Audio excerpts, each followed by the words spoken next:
Iovino. I'm the vice president this year for the Guild. Wait to the camera. I'm here to talk to you today because I was pressed into service, kind of like the Shanghai crew came along and got me and dragged me in to talk about something today. And I'm sure you've all seen this last year if you were here in November of last year at the Green Challenge. My green tool chest. This is a Dutch tool chest which was featured in the 2013 October edition of a Popular Woodworking magazine. Chris Schwartz designed it and he built it. And I had gone to the Woodworking in America conference and thought to myself, you know, I'd like to learn how to build a tool chest to keep all my hand tools in one place. Turns out they were demonstrating this tool chest at the time, and I thought to myself, it's a brilliant idea. One of the great features about this tool chest is the sloped lid. Now, does anybody know why this lid is sloped? To keep you from putting stuff on the top of the tool chest. If this is a flat top, everybody, you understand what would happen.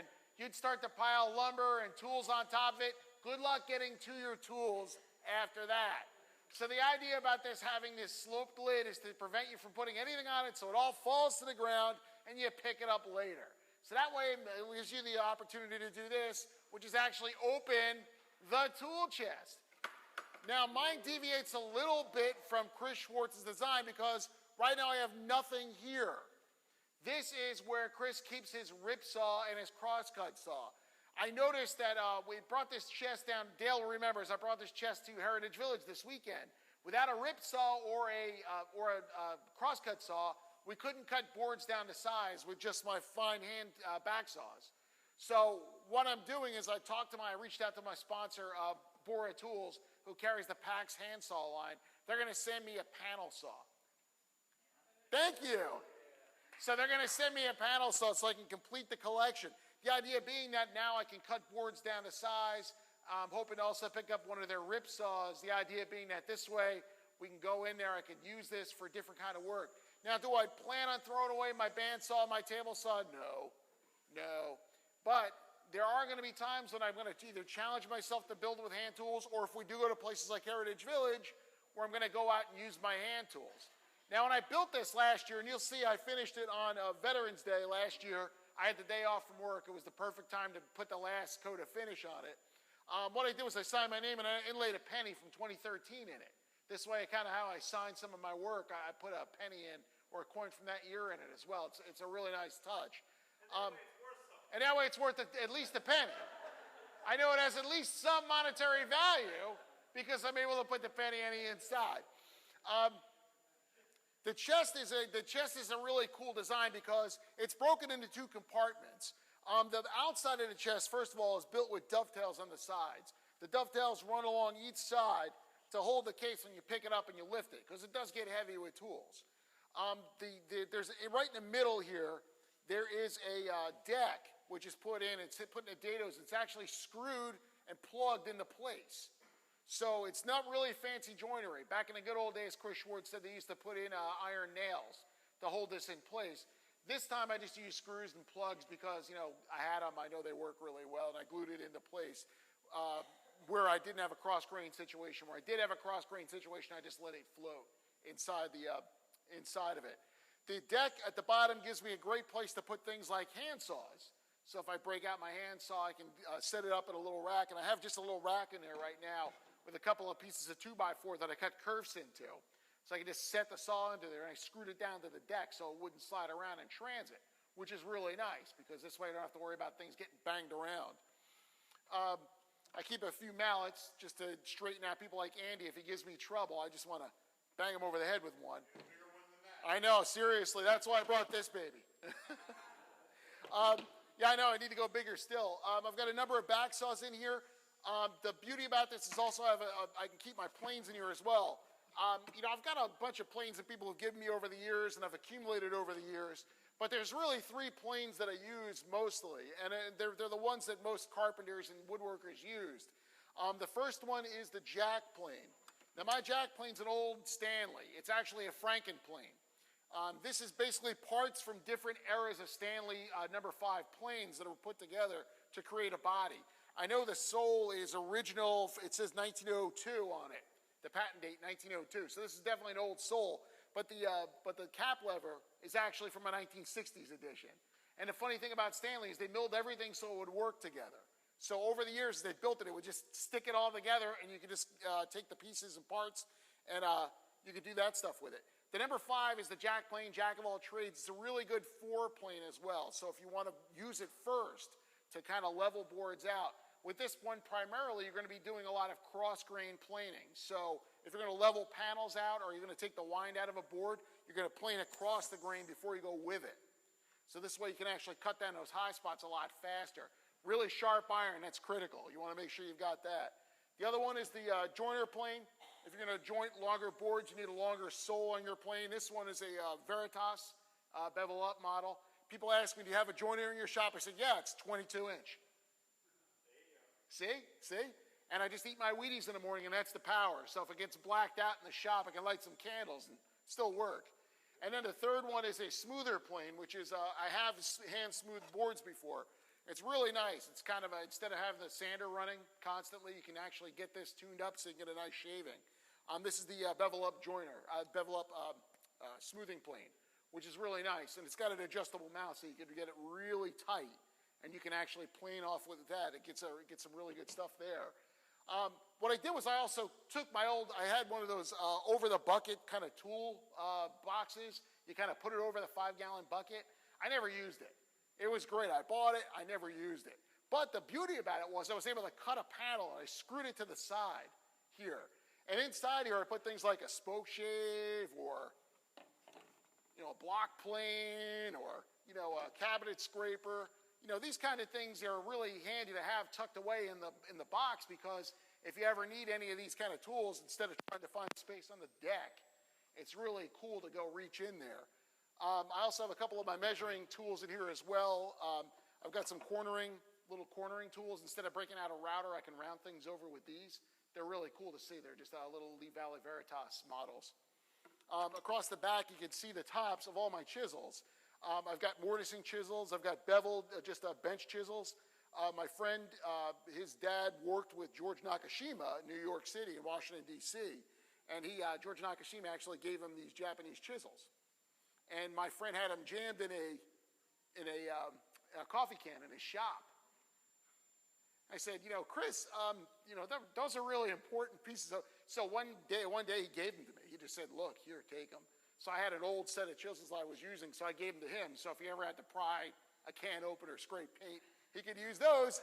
And I would hand sharpen these babies and put them to good use in a woodworking shop. So that's an important thing too. A couple of squares, my adjustable squares, things like that I could put in here. Also a marking gauge. And Andy, you'll love to hear this, that Dale cut his first dovetails by hand over this weekend. You should have been at Heritage Village. It was awesome. Should have been there. But again, if you're going to mark out for dovetails or other kinds of joints, a marking gauge like this is critical. So this is an important thing. And basically all this fits into a piece of 2x4 that was screwed to the back and then had holes drilled in it. So it's a really simple construction. I mean, this is really not rocket science to build something like this. The really cool feature about this tool chest, though, is that it doesn't have a drawer. What it has is, Chris Schwartz calls this a fall front. Basically, there's a slot in the bottom of the floor that this little key goes into. And then when that comes out, the front comes off.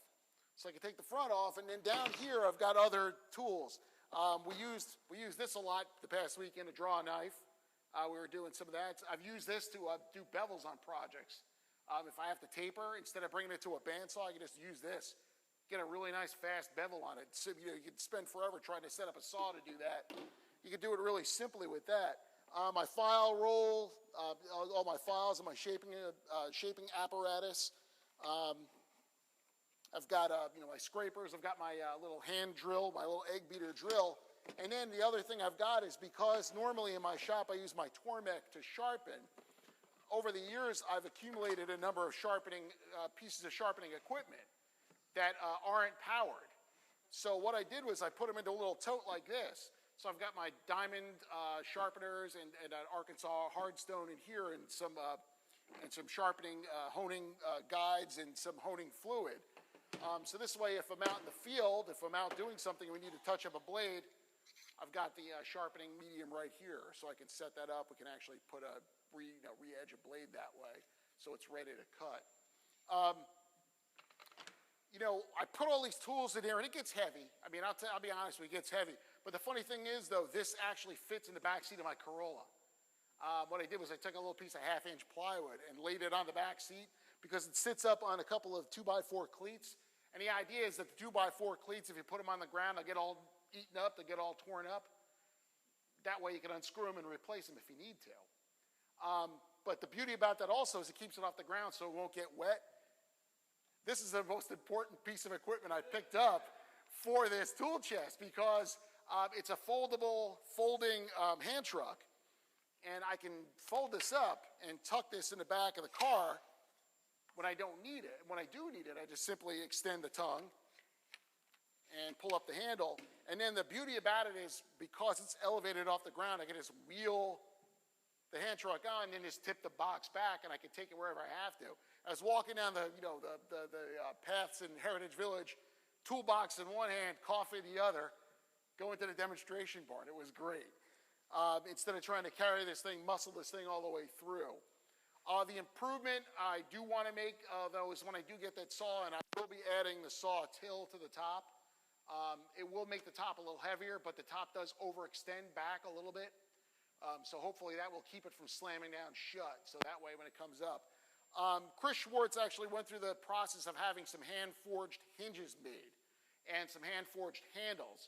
I didn't want to do that. I'd much rather spend the money on wood and tools than spending on a really expensive hardware. So basically what I did was I went to the hardware section at the local home center, and I got 2 screen door handles, a lock hasp for an outdoor chest or something, and this is some gate hardware. And I think all the hardware cost me maybe $15 total. It works just as well as Chris's hand-forged stuff. It just was a lot cheaper. So I can buy more tools that way, which is win, right? We're woodworkers, right? Yep. We're win, yes. A couple things about the construction. When I mentioned wood movement, we've got the top lid here, which is just a single piece, and the concern is it would warp. You don't have any sort of batten screwed to it. So what happened was I used a router, and I made a tongue and groove joint on the outside pieces. And what I did was I put a little glue in the middle of this, and then I let the outsides float. So it will expand and contract with the humidity, but it will hold the board flat on the top. So instead of having to worry about this thing warping on me and getting all wonky because it is pine, it'll stay flat because of that. The paint I put on is old-fashioned milk paint. I don't know if you've ever worked with this stuff. It's really cool. It comes as a powder. And what you do is just mix it with water, and it comes in these colonial colors. There may be like 15 or 20 colors. And you stir it up, and it's really wild stuff. You have to let it sit for a while, almost like masonry. It's almost like concrete. You have to sit with it for a while to let it slake, to draw up all the water. When it fully hydrates, it has lime in it. I'm sorry. And when it hydrates, it starts to, it gets really thick, and you just brush it on. And it's made out of milk proteins and lime. And it has these really nice colors. And I just put 1 coat on this. I liked the way it looked after 1 coat. But that table I built and I showed last month, actually, I put 2 coats of black on that. It was a really nice, thick coat, covered everything beautifully. This one I wasn't too concerned about getting a perfect coat on. I wanted it to look like it was